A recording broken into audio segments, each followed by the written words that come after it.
Hola, bienvenidos a este episodio de Conversaciones Vestibulares. Yo soy el Chapines Guy. Nuestra invitada de hoy es una persona muy especial. Es la doctora Alcira Rangel, una doctora de fisioterapia vestibular que conversará hoy con nosotros para enseñarnos un poco sobre cómo funciona el sistema vestibular, ciertas condiciones que lo afectan y sus tratamientos. Recuerden darle me gusta al episodio y compartirlo con sus amigos y conocidos. Find you Chapines.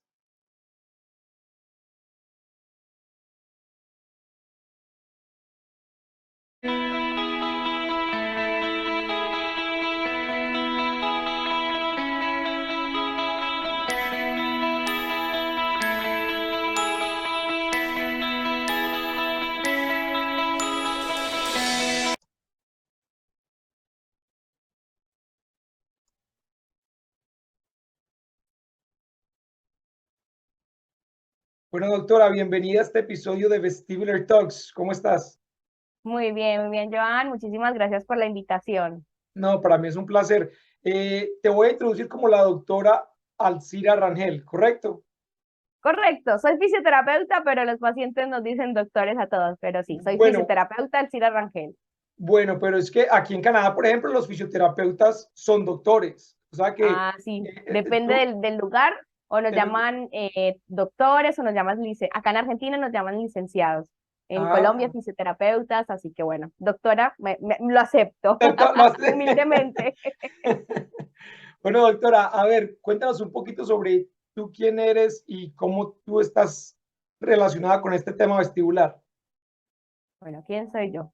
Bueno, yo soy Elcira Rangel, yo soy colombiana, yo soy fisioterapeuta, como les mencioné anteriormente.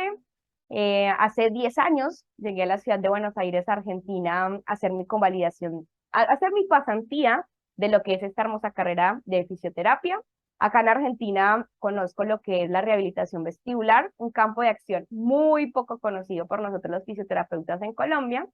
Yo regreso a Colombia, termino mi carrera, obtengo mi título y me vuelvo para Argentina para formarme en este campo de acción. ¿Por qué me llamó la atención el campo de acción? Porque primero es desconocido y segundo, porque sé que tiene muchas herramientas para ayudar a pacientes con síntomas vestibulares que muchas veces no tienen un correcto diagnóstico y por ende no tienen un adecuado tratamiento.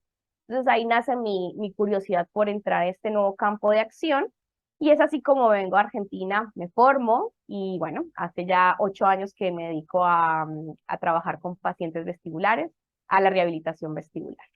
Qué bueno, doctora. Mira que tú dijiste que este tema vestibular no es muy conocido.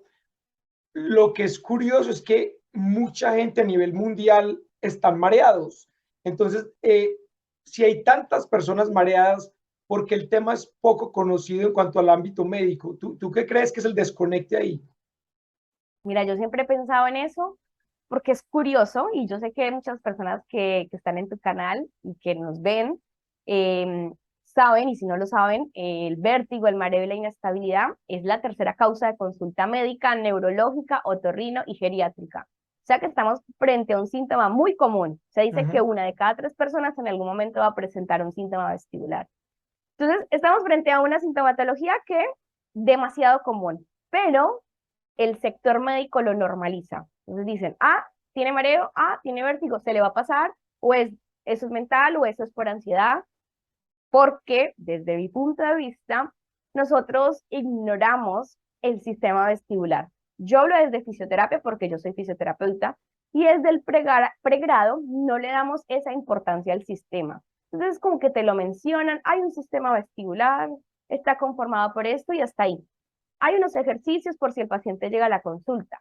Entonces, el desconocimiento parte desde el mismo pregrado donde no nos enseñan que hay herramientas que está basado en la ciencia que nos permite ayudar a pacientes con esta sintomatología. Entonces, el desconocimiento, desde que empezamos a estudiar la carrera de salud que sea, yo hablo de fisioterapia, que es mi experiencia, hace que no conozcamos este campo de acción. Entonces, cuando llega el paciente a nuestra consulta, lo normalizamos, eso es normal, eso se le va a pasar, o eso es por la cervical.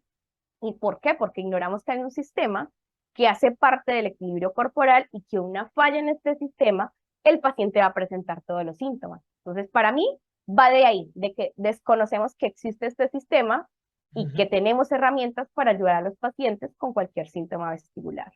Esto es muy cierto, doctora, inclusive para personas como yo, personas del común, yo nunca en mi vida había escuchado la palabra vestibular. Yo sabía que teníamos un órgano del balance, entre comillas lo sabía, pero cuando me diagnosticaron a mí y me empezaron a hablar en términos médicos del sistema vestibular, yo decía, ¿y eso qué es? O sea, ¿y eso dónde queda o cómo se soluciona o qué?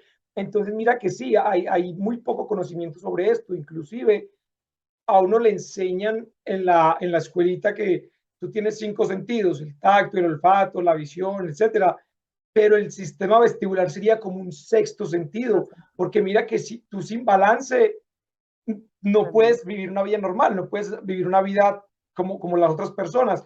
Entonces, explícanos un poquito en palabras como muy simples, qué es el órgano vestibular, cómo funciona y qué otros órganos están conectados a eso.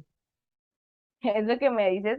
Antes de que responda tu pregunta, me acuerdo cuando yo llego a Argentina hace 10 años y me dicen, no, sí, es que le están haciendo rehabilitación vestibular y ¿y eso con qué te come? Yo, rehabilitación vestibular.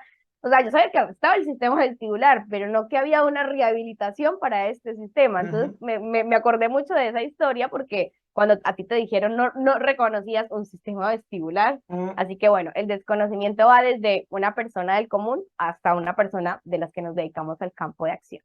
Así que bueno, hablemos un poco de este sistema que es tan maravilloso. El sistema vestibular, como dice Joan, es como un sexto sentido. Hace parte del trípode del equilibrio corporal humano, junto con el sistema visual y el sistema somatosensorial. Esos tres sistemas funcionan en conjunto para permitir el equilibrio corporal y por ende el movimiento corporal humano. Entonces, cuando dice Joan, si este sistema no está, no hay balance, y si no hay balance, no podríamos tener una vida normal, por así decirlo. Entonces, el sistema vestibular, hay un sistema vestibular periférico y hay un sistema vestibular central.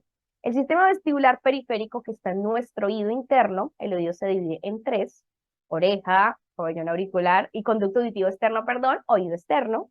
El oído medio son los tres huesecillos y en el oído interno, en la porción petrosa de un hueso que se llama el hueso temporal, está nuestro sistema vestibular, que comparte un laberinto con la cóclea. Entonces, está el sistema coclear y el vestibular. En el laberinto anterior está el coclear, en el posterior está el vestibular. Están íntimamente relacionados, pero podemos tener patologías cocleares y no tener patologías vestibulares y viceversa. Uh -huh. Porque eso es importante que lo reconozcamos. No porque una persona no tenga hipoacusia o va a tener vértigo, por ejemplo, no necesariamente, porque el nervio que llega a estas estructuras tiene una función fisiológica totalmente distinta. Entonces eso es importante. Ese sistema vestibular que está a nivel periférico es como un sensor, es el que sensa los movimientos de la cabeza, sensa aceleraciones lineales, y cuando la información se sensa, tiene que ser enviada por ese nervio, que es el nervio vestibular, al sistema vestibular central, que es donde están los núcleos vestibulares, que están en el tronco encefálico. Ya la información llegó, como su nombre lo dice, a nivel central. Entonces se conecta con las demás estructuras, con nuestros músculos extraculares, con los músculos de nuestro cuerpo, para permitir el equilibrio. El equilibrio es reflejo. Entonces es un órgano, le decimos que es un órgano tónico, un sistema tónico, porque todo el tiempo envía información. Nosotros no pensamos el equilibrio. En condiciones normales, esto permite que yo esté aquí hablándote, que tú estés ahí y que los dos tengamos una estabilidad de la mirada, una estabilidad corporal. Pero si llega a fallar ese sistema o el sensor que es a nivel periférico o a nivel central donde se procesa esa información, nosotros vamos a tener un síntoma que es el vértigo, el mareo o la inestabilidad. O sea que es un sistema muy importante. Mira qué buena explicación diste y tan complejo que es ese sistema, y a la hora de la verdad el órgano vestibular supuestamente es tan chiquitico como la cabecita de un alfiler supuestamente, pero mira qué trabajo tan grande tiene una cosa tan pequeñita, y tienes razón. Por ejemplo, uno de los primeros síntomas que yo tenía era que lo que le dicen nistagmus, que mis ojos se movían descontrolados y no se podían enfocar. Yo trataba de enfocar la mirada y eran perdidos por el mismo hecho de que estaba sintiendo el vértigo o el ataque de mareo. Doctora, otra cosa importante es que a uno le dicen, a muchas personas los diagnostican con, oh, usted tiene vértigo, pero es que vértigo en sí no es una condición, es un síntoma. Entonces, ¿cómo podemos diferenciar qué es vértigo, qué es mareo y qué clase de condiciones causan eso? Bueno, eso es muy importante porque a nosotros como fisios nos llega el diagnóstico médico y obviamente, o al mismo paciente dice, mi diagnóstico es vértigo, entonces hay que explicarles que el vértigo no es una enfermedad. El vértigo es un síntoma que puede ser por una afección vestibular periférica, por una afección vestibular central o por una afección de otro sistema que no sea el vestibular, pero en el 80% de los casos es por un problema vestibular periférico o central. Entonces, todas las personas cuando llegan a la consulta generalmente nos dicen, doctor, es que yo tengo mareo. Y, bueno, cuénteme, ¿cómo es el mareo? No, es que a veces cuando me muevo o a veces espontáneamente siento que las cosas giran. O un día me levanté en la mañana y empezó a girar todo.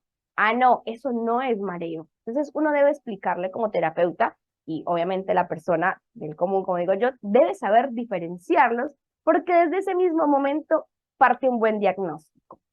El mareo perdón, el vértigo es una sensación ilusoria de movimiento, es una percepción de movimiento que no existe. Generalmente las personas refieren la sensación de giro o de que el ambiente se mueve, del ambiente que los rodea se está moviendo. En el mareo no.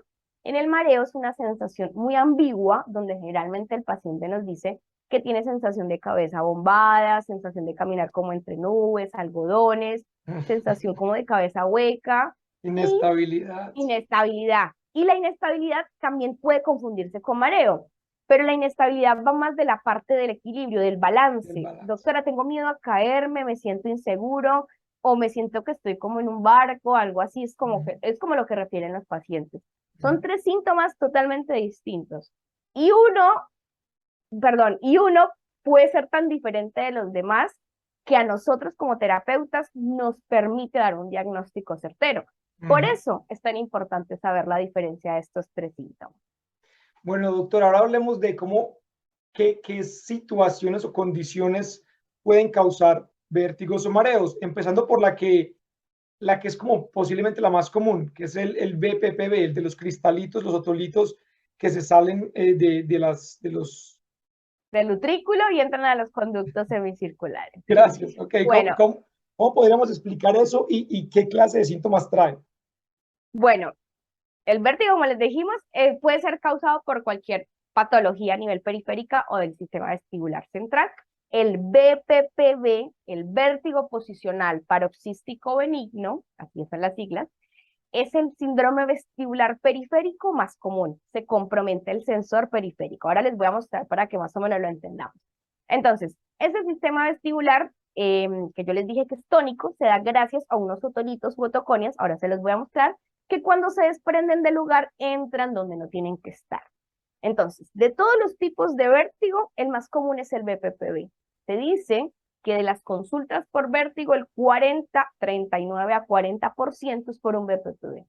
El resto puede deberse a una neuritis vestibular, una levarintitis, una enfermedad de Meniere, una migraña vestibular, que vienen a ser otro tipo de patologías o periféricas o centrales, o un trauma craneoencefálico puede causar un vértigo, o un tumor en el cerebelo puede causar un vértigo. Pero el más común de todos los vértigos es el BPPV. ¿Por qué se llama BPPV? Porque la persona tiene un vértigo, una sensación ilusoria de que las cosas giran. P es posicional, se desencadena por ciertas posiciones o movimientos de la cabeza. Paroxístico porque es repentino y brusco, y benigno porque no pone en peligro la vida. El BPPV el vértigo que refiere el paciente dura segundos.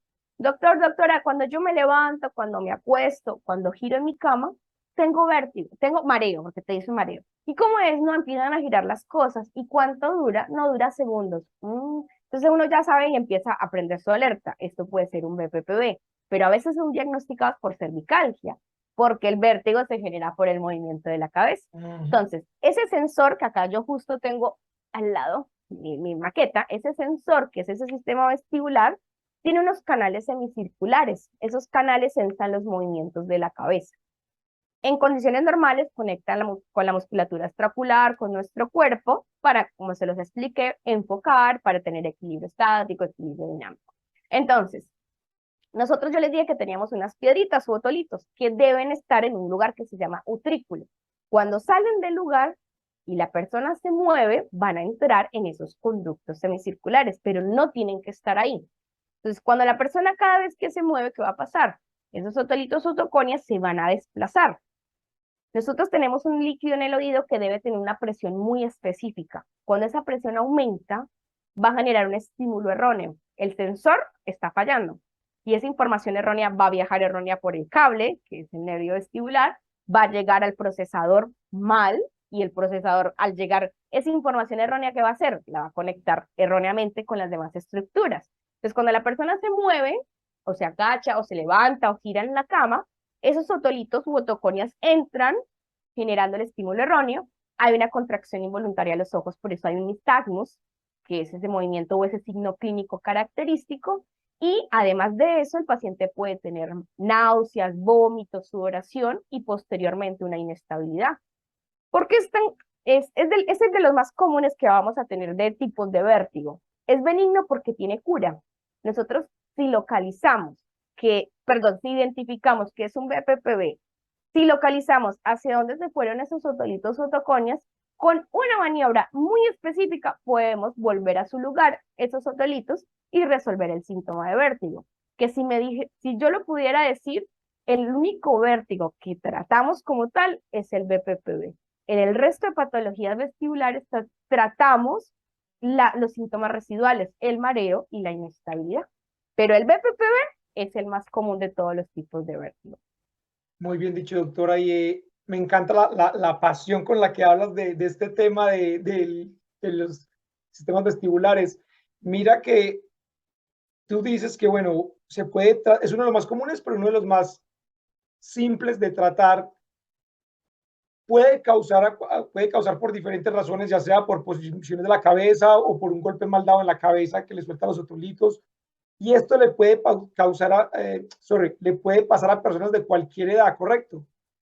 Sí le puede pasar a personas de cualquier edad y ahora después de la pandemia lo estamos viendo en personas jóvenes que antes no era tan común, pero es más común en adultos mayores porque esos otolitos son cristales de carbonato de calcio, como hueso. Entonces con los años empieza una desmineralización ósea, las glicoproteínas que permiten ¿cómo se dice? Su consolidación, su remodelación se va perdiendo. Entonces pierden su adherencia donde tienen que estar y por eso se desprenden. Por eso es más común en adultos mayores, pero puede darle a cualquier persona un accidente de tránsito, una cirugía en el oído, una afección en el oído interno hace más susceptible que desprendan los otolitos y es más común en nosotras las mujeres que los hombres. Quinta y sexta década de vida, pero es más común en mujeres. Mira que las personas, por ejemplo, antes de ir a un fisioterapeuta, acuden al doctor, al médico general, y si el médico general sabe sobre el tema vestibular, va a referir al paciente a ver a un fisioterapeuta. Algunos doctores que de pronto no saben mucho sobre el tema vestibular, le prescriben frecuentemente al paciente que está mareado betagistina. Sí.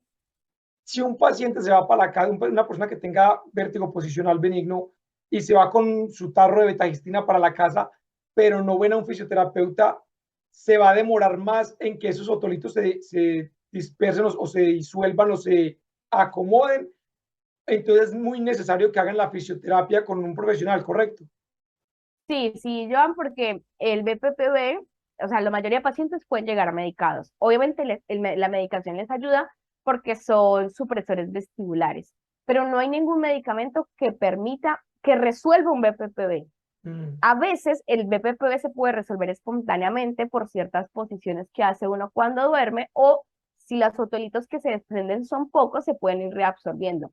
Pero la medicación no le va a ayudar a resolver el síntoma del paciente. La única manera de que ese síntoma se resuelva es con maniobras mecánicas. Por eso lo ideal es que acuda a fisioterapia vestibular.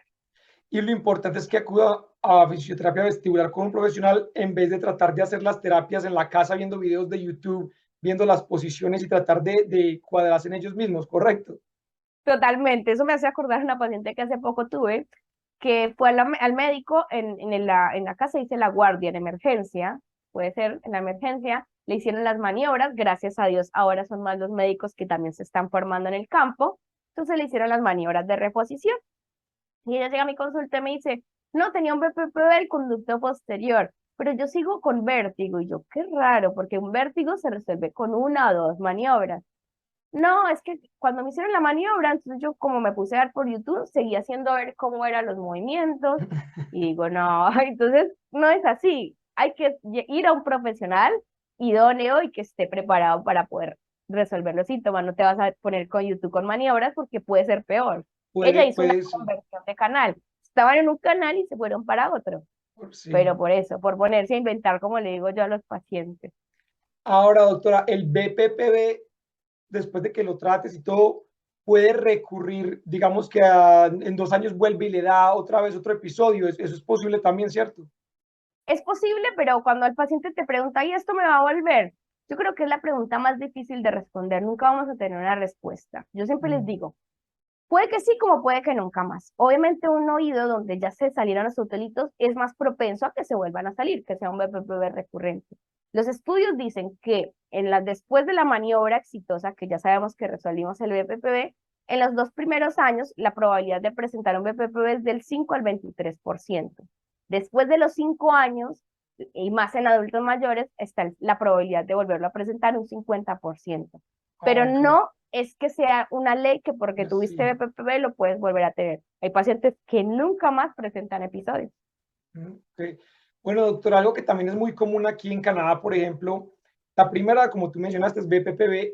La segunda razón por la que acá diagnostican más pacientes mareados, especialmente doctores que son mayores en edad, les gusta mucho diagnosticar a la gente como Meniers. Dicen, tú tienes síndrome de Meniers. Y, y el paciente no necesariamente puede tener síndrome de Meniers porque están mareados, más no es vértigo.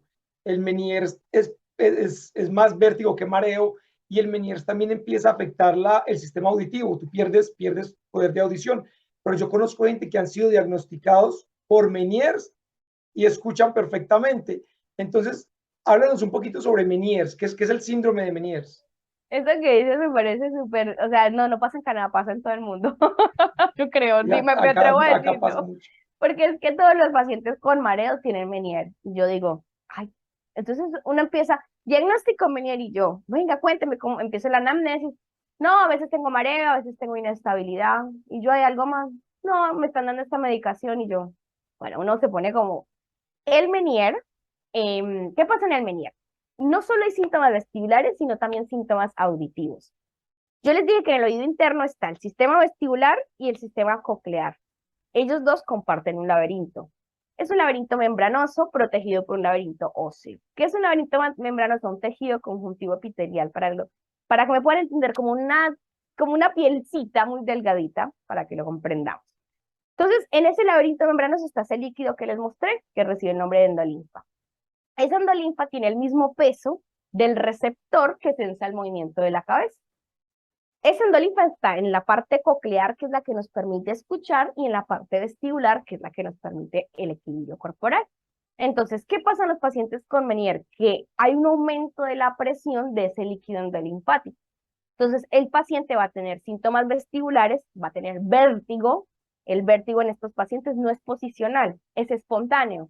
El Ajá. vértigo viene de la nada, el paciente no sabe, ¡pum! Y empieza a girar todo. No dura segundos como en el BPPV, por ejemplo, dura de minutos hasta horas. Y además el paciente puede tener hipoacusia, puede tener tinnitus, que es sensación de como un zumbido, y sensación de plenitud óptica, que es la sensación como de oído tapado. Según la Ajá. sociedad Barani, el paciente necesita ciertos criterios diagnósticos para decir que tiene un Meniere. No cualquier paciente tiene un Meniere. Y ahí se diagnostica y se hace un tratamiento médico y un tratamiento fisioterapéutico.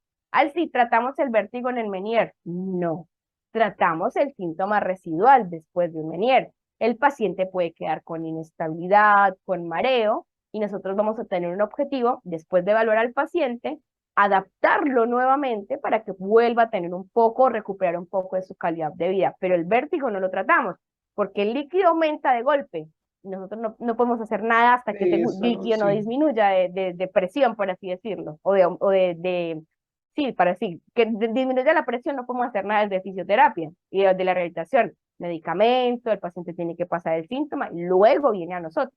En el BPPV sí tratamos el vértigo. ¿sí? Doctora, algo que, por ejemplo, yo fui diagnosticado con migraña vestibular, que mucha gente asume migraña y lo relacionan ahí mismo con un dolor de cabeza. La migraña no necesariamente tiene que tener dolor de cabeza. La mía, desafortunadamente, en vez del dolor de cabeza, me causa mareos constantes. Son episodios, o sea, me dio como crónico, pero son episodios que se pueden controlar. Se mataron los perros. Dame un segundo. Qué pena. Entonces, mira que, por ejemplo, con medicamentos controlan el aspecto migrañoso, pero a mí me refirieron a donde un fisioterapeuta vestibular para poder hacer como la terapia que me ayudara a volver a retomar mi vida y mis movimientos normales. Porque es importante hacer esa terapia. O sea, aunque la terapia en sí no está tratando la migraña vestibular, me está permitiendo retomar actividades que ya no podía hacer, como montar en bus, manejar, montarme en un barco, montar bicicleta. ¿Por qué esta terapia vestibular es tan importante? Bueno, eso de que hablas que es de ese síntoma que presenta, perdón, esta patología que presentas tú, que es una migraña vestibular, es una de las, yo digo, complicaditas en el tratamiento, porque no todos los pacientes se benefician de la rehabilitación. Yo siento, y se los digo con el corazón, siempre hay que evaluar a cada uno de nuestros pacientes y todos los tratamientos son individualizados. Entonces, en el caso tuyo, gracias a Dios, te beneficias de esta rehabilitación. Uh -huh. ¿Por qué la rehabilitación vestibular es tan importante en un paciente con migraña vestibular, en un paciente post-Meniere, en un paciente post-neuritis, post-laberintitis? Porque la rehabilitación vestibular tiene unos objetivos muy claros, que es llevar a cabo una compensación vestibular. Cuando hay una afección vestibular, automáticamente se pone en juego una serie de procesos que se dan a nivel central que se llaman compensación vestibular. Es un proceso de neuroplasticidad. Las neuronas empiezan a conectar Uh nuevamente, -huh. la comunicación entre ellas. Eso es normal. Como cuando uno se corta, empieza a cicatrizar. Así pasa con nuestro cuerpo a nivel central. Pero ¿qué pasa? A veces esas conexiones no se hacen de la mejor manera, por así decirlo, y lo que busca la rehabilitación vestibular es favorecer y modelar esa neuroplasticidad. Entonces, el objetivo y por qué te beneficias tanto de la rehabilitación después por tener esta patología de migraña vestibular, es porque nuestro objetivo es que tú vuelvas a adaptar un reflejo que es el reflejo vestibulocular, que tú puedas habituar un síntoma, se repite tanto un síntoma que lo vuelves como normal. Entonces te puedes subir a tu auto, puedes ir en un barco y ya el cerebro sensa, este es un nuevo, este movimiento yo ya lo tenía, entonces lo habitúa nuevamente. Hace como Y una compensación para saber qué es exacto, más. una compensación. Y además trabajamos el equilibrio estático y dinámico. Cuando la afección es netamente vestibular, nosotros lo que hacemos es trabajar con el sistema visual y somatosensorial para suplir a este sistema y que el paciente tenga seguridad cuando sale a la calle, que no sienta que se va a caer, por ejemplo, que es uno de nuestros objetivos. La rehabilitación desde la fisioterapia es volver al paciente un poco de su funcionalidad después de cualquier patología. En este caso, después de una afección vestibular. Doctora, algo que yo le digo a muchas personas que me escriben a mí por internet, porque el canal que yo tengo, el canal vestibular y por Instagram me escriben, me dicen, ok, ¿tú crees que la terapia vestibular sirve? Y yo a todos les digo, absolutamente sí. O sea, es algo que te va a ayudar a retomar actividades normales en tu vida diaria. Pero me preguntan, bueno, ¿y cuánto demora? ¿Son 3 terapias, 4 terapias? Y yo digo, todo el mundo es único, todo el mundo es muy individual. Entonces, para ciertas personas les puede durar un par de terapias. A mí, yo llevo 3 años haciéndolas, Claro. porque como que, o sea, yo creo que eso es una terapia que evoluciona y no termina. No es algo como que tú haces 5 y ya estoy curado. Es algo como que está constantemente evolucionando. Por ejemplo, cuando la empecé a hacer, no podía montar bicicleta. La continué haciendo de terapia vestibular, de rehabilitación, y el fisioterapeuta me empezó a sentir más cómodo montando bicicleta, ya monto bicicleta. Entonces ya de ahí nos enfocamos en otra cosa, por ejemplo, kayaking. Yo voy kayaking, antes no me podía montar a un kayak porque el movimiento de las olas me hacía sentir que iba a trasbocar, pero con ejercicios en fisioterapia y por mi propio tiempo, como haciendo los ejercicios en la casa que él me recetaba, porque es otra cosa muy importante, tienes que ser consistente. Entonces, haciendo eso, ya puedo ir kayaking. No puedo abusar porque si lo hago más de 30, 40 minutos, me bajo muy mareado del kayak, pero lo puedo disfrutar por 30, 40 minutos. Entonces, cuando la gente, por ejemplo, viene a tu consultorio y te dicen, ok, doctora, estoy mareado, tengo vértigo, ¿cuánto se demora para que usted me alivie? ¿Usted qué les dice por lo general? Eso que dices me parece súper interesante porque obviamente todo el mundo se quiere curar y obviamente yo los entiendo. Para trabajar con esto hay que tener mucha empatía, es ponerse en el lugar del otro. Uh -huh. Pero yo siempre les digo, miren, todos los cuerpos son distintos y todos los tratamientos son individualizados. Entonces, un paciente que tenga migraña vestibular, tengo dos pacientes con migraña, pero los dos se comportan totalmente distinto. Y a mi evaluación fisioterapéutica, tengo unos objetivos con este y tengo otros objetivos con el otro Uh -huh. paciente.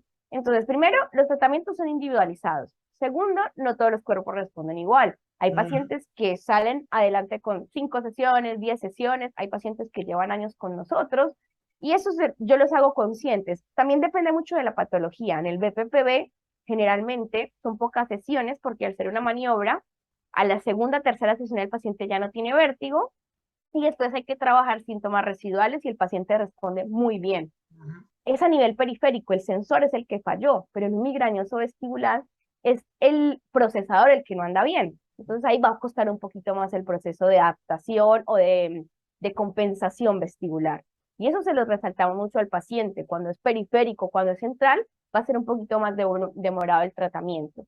Y como lo dijiste, la rehabilitación vestibular es progresiva. Entonces nosotros vamos de lo básico, a medida que el paciente va avanzando, yo subo un escaloncito y tú pasaste de no poder, me imagino al principio, salir de tu casa por miedo, ahora estás montando bici, porque Uh los -huh. objetivos fueron a corto, a mediano y largo plazo, y obviamente individualizándote a ti como Joan, que le hace falta esto, voy para esto, y luego esto y así. Entonces va a depender mucho de cada organismo, de cómo responde y también de la patología que presente. Bueno, doctora, otra pregunta que a mí me hacen muy frecuentemente es, cuando una persona está mareada, tiene vértigo, me preguntan qué tipo de exámenes o test me puedo hacer para determinar un diagnóstico. Y yo les digo, eso es complicado porque obviamente eso es dependiendo la, el tipo de conocimiento que tenga el doctor al que vayas. Si es un doctor general, te irán a hacer, por ejemplo, exámenes de sangre, un MRI para ver que no sea un tumor en el cerebro o algo así. Si vas a donde un fisioterapeuta vestibular, te pueden hacer de pronto lo de las gafitas para ver el nistagmus y determinar si es BPPB o es algo más. Si vas donde uno otorrinolaringólogo, probablemente te hagan un test de audición o cosas así. Entonces, en tu área, en tu campo de ejercimiento, ¿qué tipo de evaluaciones o exámenes se pueden hacer una persona para determinar qué tiene? Bueno, nosotros desde la parte de fisioterapia, generalmente nosotros tenemos unas escalas validadas para evaluar al paciente. Uh Siempre -huh. digo que es una evaluación muy subjetiva porque la fisioterapia, o sea, hay parámetros objetivos, pero la evaluación es muy subjetiva en el sentido de que no miden concretamente muchas cosas. Pero nosotros hacemos una evaluación muy específica para hacer una exploración oculomotora, vestíbulo ocular, vestíbulo espinal, descartar si hay o no la presencia de un BPPB. Utilizamos los lentes de videoprensa. Yo creo que eso va a depender mucho de cada país. Acá en Argentina y sé que en Colombia nosotros desde la evaluación fisioterapéutica lo único que podemos hacer es un estudio con lentes de prensa o lentes de videoprensa. Uh -huh. Pero tenemos la capacidad de saber como fisios en qué momento hay que derivar y poder sugerir otros estudios. Nosotros no los hacemos como tal. Entonces yo les sugiero que vaya a un otorrino, un otoneurólogo, depende de lo que yo vea a mi paciente, que se haga una videonistagmografía, que se haga un VIGIT, como para ver la función vestibular cómo está, o si sospecho de una patología central, refiero al paciente que por favor, si es posible, ir al médico para hacer una resonancia magnética. Entonces nosotros sabemos que tenemos herramientas para derivar a los médicos, pero también tenemos nuestra propia evaluación vestibular para lograr esos objetivos dentro de la rehabilitación. Uh -huh. Ok. Hay ciertos test vestibulares que parecen sacados de película. Por ejemplo, hay uno que es una silla que gira bastante, parece algo como de los astronautas, que eso le da vuelta a la persona. Y el otro que es ese caloric test, que hacen como aire o agua fría en un oído y caliente en el otro, ese también se siente bien feo. Entonces yo Hicieron, le digo a la yo no gente, los he sentido, te los hicieron a ti, ¿cómo se siente? bien feo. Se Me siente que imagino, todo me gira, imagino. pero es precisamente para determinar cuál oído De- o cuál porcentaje vestibular tú tienes en cuanto a la función vestibular. Entonces, lo más, como que lo menos invasivo son el de los lentes para sí, determinar el nistagmus y el del posicionamiento cuando tú coges al paciente y le mueves la cabeza en ciertas direcciones sí. para determinar. Esos son como los menos invasivos y los más, diría yo, fáciles para un paciente poder hacer, porque no son como tan, no suben tanto la ansiedad de la persona. Doctora, si alguien te quiere encontrar para buscar información sobre ti, lo que tú haces, tú tienes, por ejemplo, una página de Instagram que se la recomiendo a todo el mundo porque tú ofreces no solo, tú no solo hablas sobre el tema médico, sino que tú hablas como en el aspecto de quererle enseñar a los demás qué es el sistema vestibular, qué tratamientos hay, qué clase de síntomas pueden tener las personas. Entonces, ¿dónde te pueden encontrar? Bueno, yo, antes de decir dónde me pueden encontrar, les voy a decir, yo creo que todos tenemos misiones en la vida y por eso vinimos a este mundo. Creo que Dios me eligió, bueno, el que crea en Dios, en ayudar a las personas. Creo que por eso elegí esta profesión tan hermosa. Pero ya hace un par de años, después de la pandemia, tengo una nueva misión y es que esto se dé a conocer. Porque es que yo he tenido muchos pacientes en mi consulta que no saben que tienen un vértigo, no saben que tienen un BPPV, que tienen una neuritis y andan toda la vida medicados o haciendo, evitando movimientos para no generarlo. Entonces, desde ese momento tengo una nueva misión y es que la gente sepa que esto existe, que habemos profesionales que nos dedicamos a este campo de acción, que muchos de los síntomas vestibulares tienen solución y si no hay solución, mejoramos mucho la calidad de vida con la rehabilitación. Entonces, creé mi Instagram, como lo dice Joan, para poder enseñar a colegas, a los mismos pacientes, poder identificar esta sintomatología. Mi Instagram es alcira.fisiovestibular. Así me pueden encontrar en Instagram. Igual ahí después Joan lo pone. Alcira.fisiovestibular. Tengo también una página web donde subo contenido de blogs y demás, que es www.alcirarangel.com. Después yo pondrá todo. Y obviamente también, si no les doy mi mail, que es arfisiovestibular@gmail.com. Ahí me pueden encontrar, que lo que necesiten, el paciente, el colega, acá estoy para poder brindarles a la distancia un servicio. Gracias, doctora. Doctora, ¿qué trae el futuro para la doctora Alcira? Ay, Joan, qué bonita pregunta. A mí me encanta soñar y me encanta mirar el futuro. Mira, yo creo que ahora, bueno, mi futuro y siempre he pensado es el ahora, es lo que estoy viviendo es lo que en algún momento soñé. Ahora tengo mi consultorio, entonces estoy ayudando a un montón de pacientes. Eso no lo voy a dejar porque disfruto mucho de lo que hago, pero era como que esta nueva misión me ha llevado a crear programas formativos, cursos. Yo ahora tengo mi curso online para fisioterapeutas donde les enseño acerca del BPPV y otras patologías. Es un entrenamiento en rehabilitación vestibular. Actualmente, cuando empezó la pandemia, empezó online.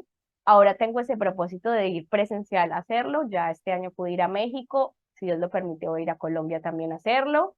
Creo que el mundo de la medicina vestibular, que es como lo llama ahora la Sociedad Barani, recién arranca.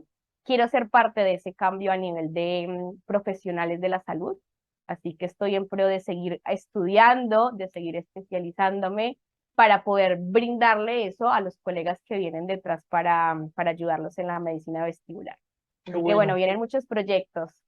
qué bueno y es muy necesario, hace falta, porque como hablamos al principio, hay muy poca conciencia a nivel médico y de la gente del común en cuanto al sistema vestibular. Entonces me parece una obra muy bonita que estés ayudando y educando para crear más conciencia sobre estos temas. Así es.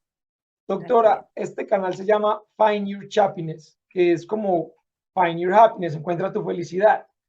¿Cómo la doctora Alcira encuentra la felicidad? Haciendo lo que me gusta hacer, disfrutando. Cuando encuentras la pasión en lo que haces, lo disfrutas y eres feliz. Y yo ahora me siento feliz enseñando esto a mis colegas y eso me permite más felicidad porque estoy compartiendo más con mi familia, me permite ir más a Colombia. Yo soy colombiana, vivo en Argentina, entonces esto me da la posibilidad de poder viajar más. Entonces creo que todo es un círculo muy lindo en la vida que cuando haces algo que te gusta y te apasiona, eres feliz y esto empieza a desatar otros tipos de, no tipos de felicidad, desatar todo ese círculo de lo que es ser feliz, porque a eso vinimos a ser feliz. Sí, sí, totalmente de acuerdo. Bueno, doctora, ha sido todo un placer hablar con usted. Muchas gracias por dedicarnos este ratico para poder enseñarnos más sobre su función, sobre lo importante que es el sistema vestibular, cómo podemos tratar ciertas condiciones vestibulares y espero que en un futuro podamos reunirnos para hacerlo otra vez. Y ya tiene un amigo acá en Canadá, el día que quieran venir a visitar, bienvenidos a Canadá. Ay, muchas gracias. Acá en Argentina también, porque los dos somos, recién me di cuenta que los dos éramos de Colombia, de Medellín, así que capaz allá nos cruzamos. O si no, acá en Argentina también las puertas están abiertas. Joan, a ti muchas gracias por la invitación, muchas gracias por esta labor tan linda que estás haciendo para los que te siguen, para los pacientes, para nosotros también los profesionales podamos compartir esto que es tan importante. Y nada, yo sé que se viene una segunda parte, así que pronto nos volveremos a ver. Muchas gracias por la invitación. Ok, te cuidas, chao, feliz tarde. Chao.